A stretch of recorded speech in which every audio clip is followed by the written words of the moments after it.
Algo que eu e você precisamos questionar é onde é que fica a vontade de Deus quando estamos falando sobre oração.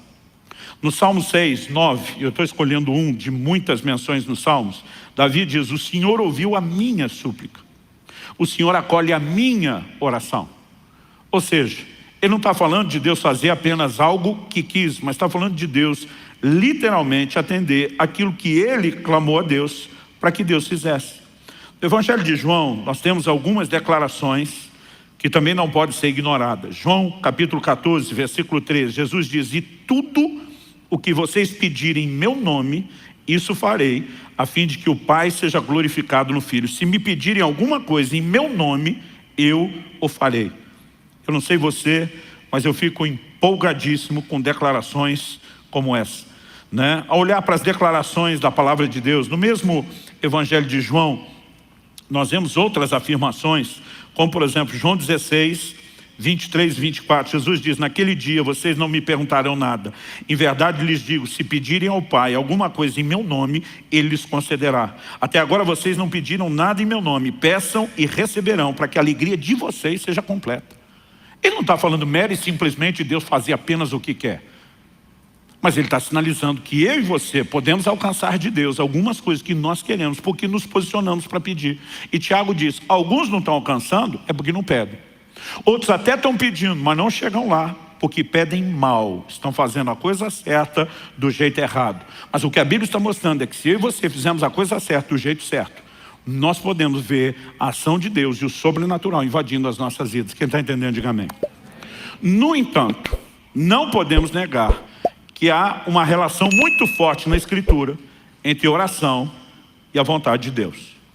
É inegável, não dá para desvincular essas duas coisas. Por exemplo, em Mateus no capítulo 6, no versículo 10, na oração do Pai Nosso, Jesus está nos ensinando não uma reza, mas um modelo de oração. Ele nos ensina a dizer: venha o teu reino, seja feita a tua vontade. Pergunta: se a vontade de Deus se estabelece na terra sem oração, por que é que Ele mandou a gente orar para a vontade dEle ser feita? Nós estamos falando de uma simples encenação? Ou existe alguma relação entre orar e a vontade de Deus poder ser executada, poder se manifestar? Eu particularmente acredito na segunda opção e não na primeira. Uma outra coisa que nós não podemos deixar fora da equação é que orar alinhado com a vontade de Deus é garantia de resposta. 1 de João, capítulo 5, versículos 14 e 15 diz o seguinte: essa é a confiança que temos para com Ele, que se pedimos alguma coisa segundo a sua vontade, Ele nos ouve. E se sabemos que Ele nos ouve quanto ao que lhe pedimos, estamos certos de que obtemos os pedidos que lhe temos feito. Então ele diz: se oramos segundo a sua vontade, somos ouvidos. Se somos ouvidos, certeza que vamos alcançar o que é que nós estamos pedindo. Então a oração que é feita segundo a vontade de Deus é um tiro certeiro.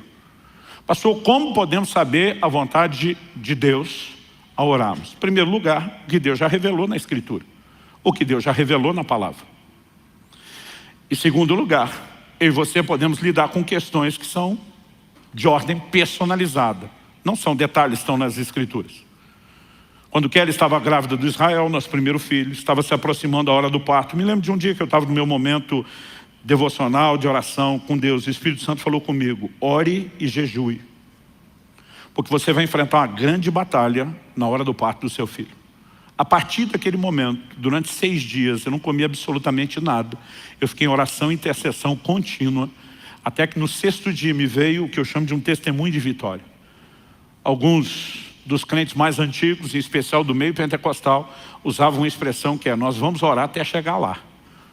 O que é o chegar lá? É aquela sensação: alcancei, conquistei algo, né? E quando me veio aquele testemunho interior, foi quando eu parei de orar e voltei a comer.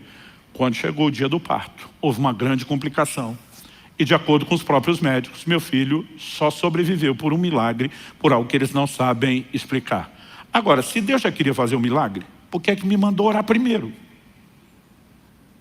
Eu e você precisamos entender que até para fazer aquilo que Ele quer fazer, muitas vezes Ele sinaliza e nos chama a esse lugar de cooperação com Ele através da oração.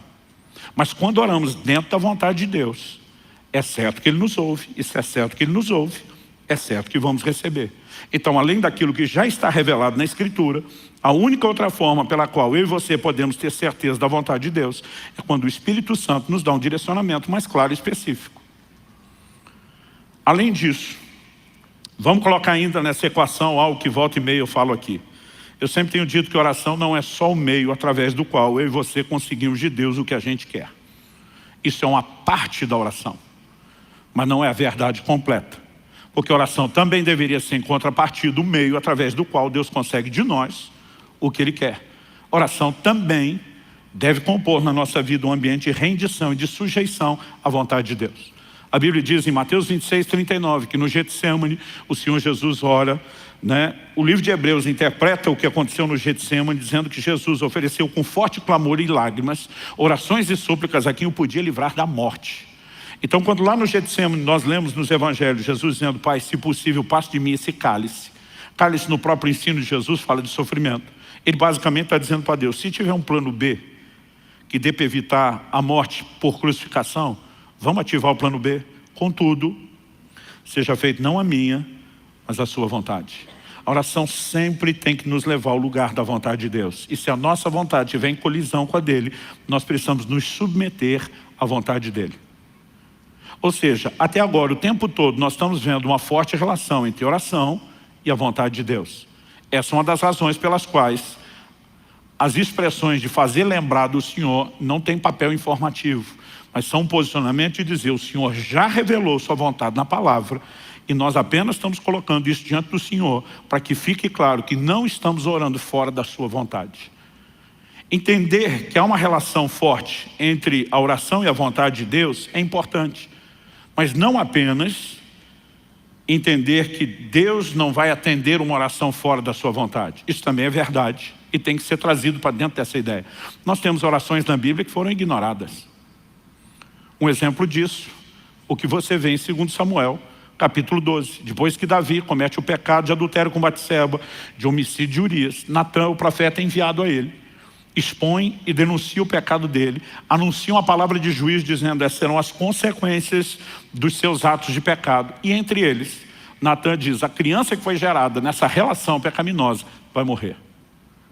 Quando a criança adoeceu gravemente, Davi passa 7 dias prostrado, com a cara no chão, jejuando, clamando misericórdia sobre a criança. Mas o quadro dela não mudou.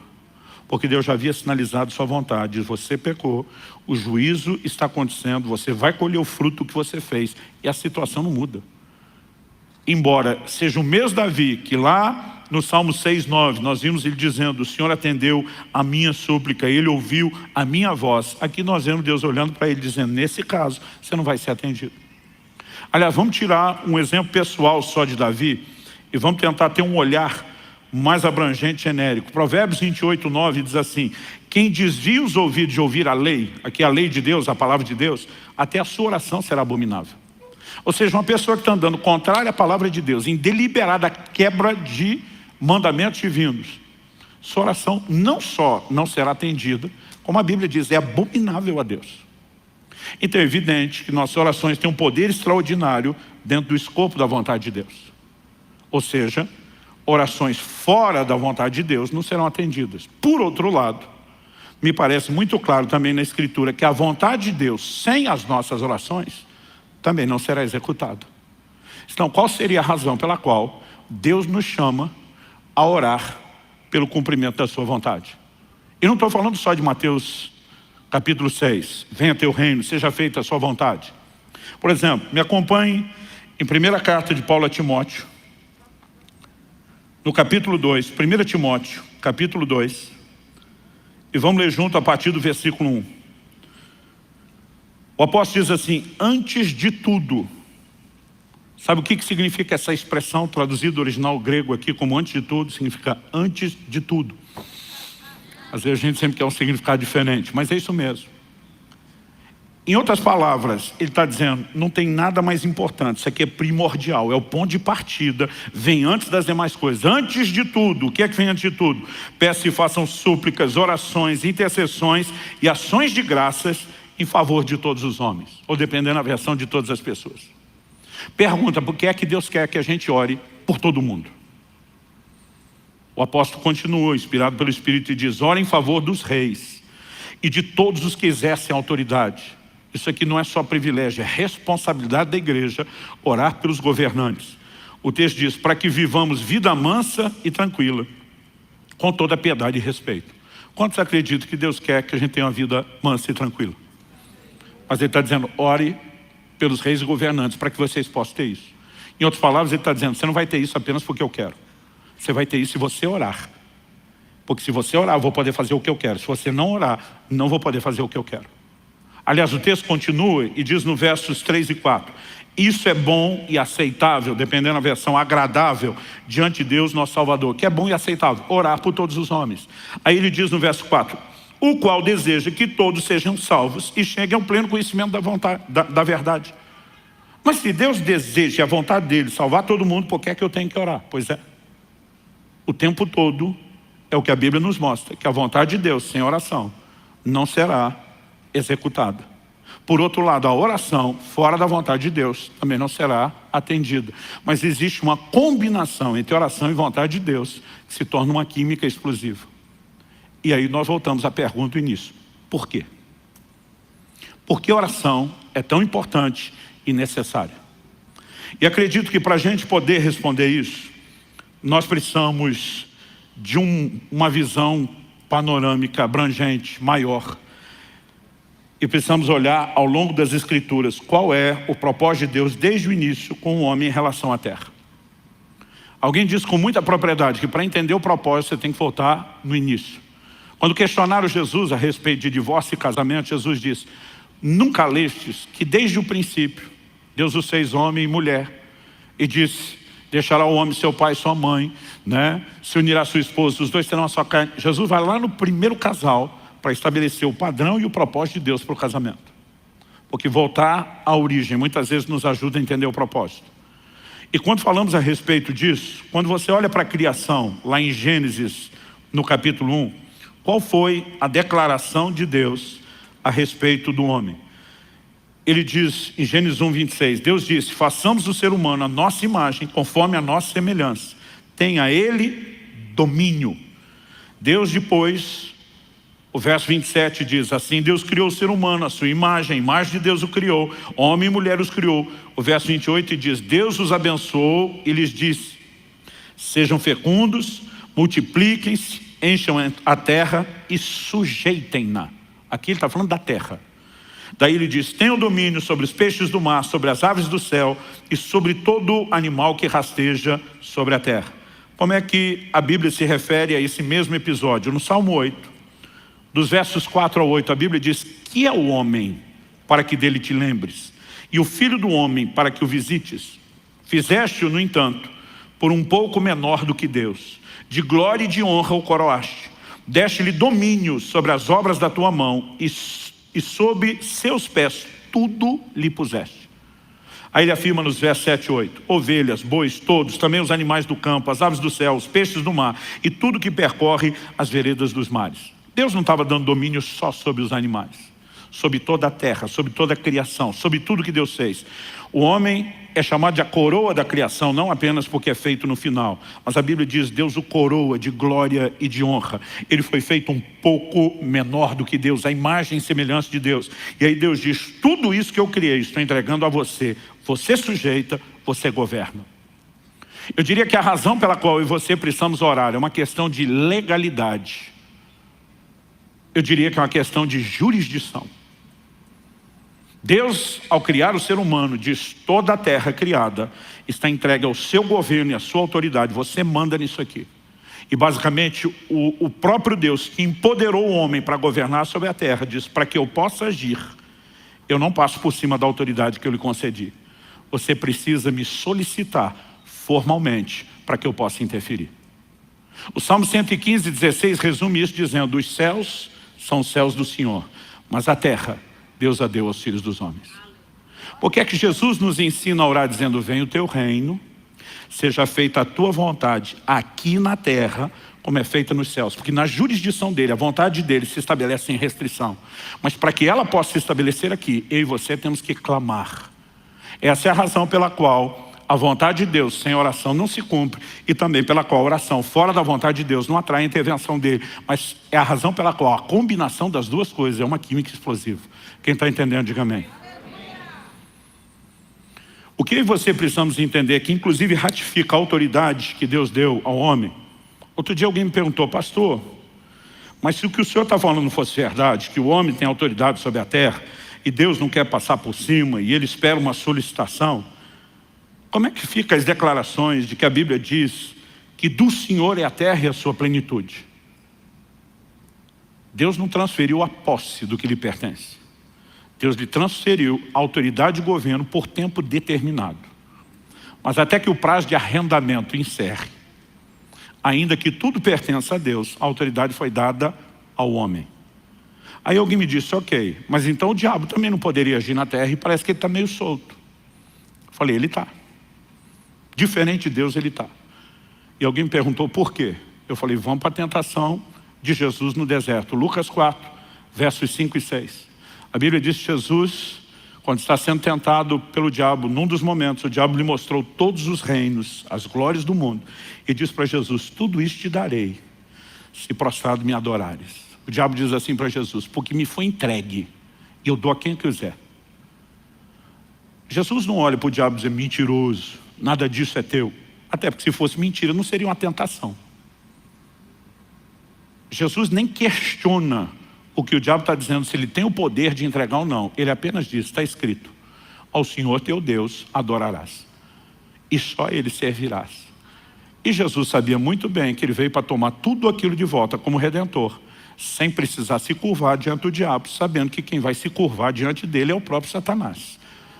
Mas tirando o mérito do que faria, nós precisamos entender. Agora, se o diabo está dizendo: me foi entregue, eu dou a quem quiser, a pergunta é: quem entregou? Foi Deus? Não. Deus entregou tudo isso na mão do homem. Quem que pôs na mão de Satanás? O homem. 2 de Pedro 2,19 diz que quem é vencido em algo se torna escravo daquele que o vence. Quando o homem peca, tudo aquilo que Deus lhe confiou, toda a sua autoridade, automaticamente é transferida. Ainda que Jesus tenha vindo para resgatar, e a obra da redenção não se limita aos homens, envolve toda a terra e toda a criação, porque tudo foi afetado com o pecado. Ainda que Jesus tenha vindo para restaurar a autoridade do homem, nós voltamos a uma posição semelhante ao que era antes da queda. O homem tem autoridade, e ele precisa reivindicar uma intervenção dos céus, para que os céus possam entrar no lugar da jurisdição ou da legalidade humana. Ou seja, nós não estamos de forma alguma limitando o poder de Deus. Deus, por razões que pertencem a Ele, escolheu que as coisas funcionariam assim, revelou na sua palavra que esse é o formato. Então eu volto naquele questionamento do início. Alguns de vez em quando me perguntam: e a soberania de Deus, onde fica? Eu falei: fica com Ele. Ele continua sendo soberano. Ele que decidiu agir assim, não foi a gente que convenceu Ele. Nós não iludimos Ele para participar do processo e conseguimos fazer Ele acreditar como se Ele não fosse soberano. Ele, o Criador, Senhor de todas as coisas, decidiu e revelou isso na sua palavra. Ponto final. A pergunta é: o que é que eu e você vamos fazer com a autoridade que nos foi dada, com a autoridade que nos foi entregue? A Bíblia está dizendo: alguns não têm porque não pedem. Os céus não vão se mover em favor de quem não pede.